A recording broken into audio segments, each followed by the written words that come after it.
आयरा कामयार की ज़िंदगी में वही रोल प्ले कर रही है जैसा कि कहा जाता है कि अगर आप एक अच्छी लड़की को अपनाओगे तो वो आपके घर को जोड़ कर रखेगी। आयरा के माँ बाप तकरीबन पिछले 15 साल से एक दूसरे की शक्ल भी नहीं देखना चाहते थे, एक दूसरे का वजूद बर्दाश्त नहीं करते थे।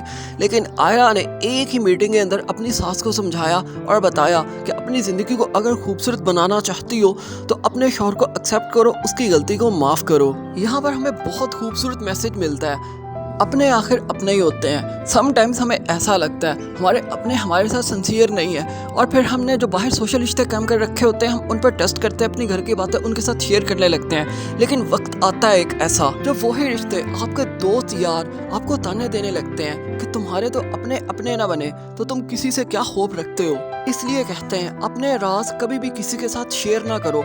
अगर आपके कोई कितना ही करीब क्यों ना हो, अपने घर की बात उस दोस्त के सामने कभी भी मत करो।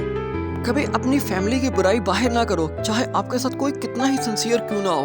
अपनी वीडियो में आगे बढ़े मेरी ज़िंदगी है तू को आपके साथ मज़ीद शेयर करें, लेकिन इससे पहले आप लोगों से रिक्वेस्ट है काइंडली हमारे इस चैनल को ज़रूर सब्सक्राइब कर दें। आपकी सपोर्ट की बहुत ज़रूरत है, काइंडली चैनल को ज़रूर सब्सक्राइब कर दें। मेरी ज़िंदगी है तू को देखकर हमें रिश्तों की इंपॉर्टेंस पता चलती है। फारिया लेट नाइट घर आई तो उसकी माँ पूछती है तुम इतनी देर से घर आती हो।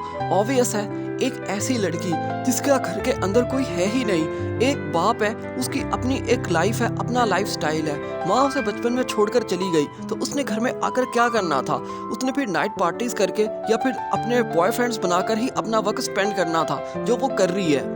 फारिया के करैक्टर को बहुत सारे लोग कह रहे हैं साइकोपैथ करैक्टर है, लेकिन इससे हमें भी सीख मिलती है कि बहुत सारे लोग ऐसा करते हैं कि जब आपके अपने लाइफ पार्टनर के साथ नहीं बन रही तो आप सेपरेट हो जाओ। मैं भी इस बात को मानता हूँ, लेकिन एक बार अपने बच्चों का भी सोच लेना चाहिए, क्योंकि फिर कुछ भी नहीं जाता, ना लड़के का ना लड़की का।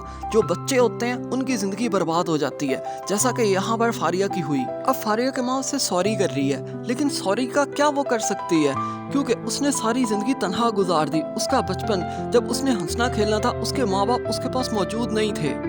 मेरी जिंदगी है तू का ये वाहिद सीन था जो मुझे बहुत इमोशनल लगा, और ये वाहिद एपिसोड थी जिसको देखकर बहुत मजा आया, क्योंकि वो सीन भी बहुत मजे का था जब आयरा अपनी सास को समझा रही थी। और ये सीन भी बहुत इमोशनल था, क्योंकि इससे पहले तो इस ड्रामा की समझ ही नहीं आ रही थी कि ये कॉमेडी ड्रामा है या सीरियस ड्रामा है। आयरा का सीन अपनी सास के साथ बहुत इमोशनल था, फीलिंग्स वाला था। Thanks for watching this video.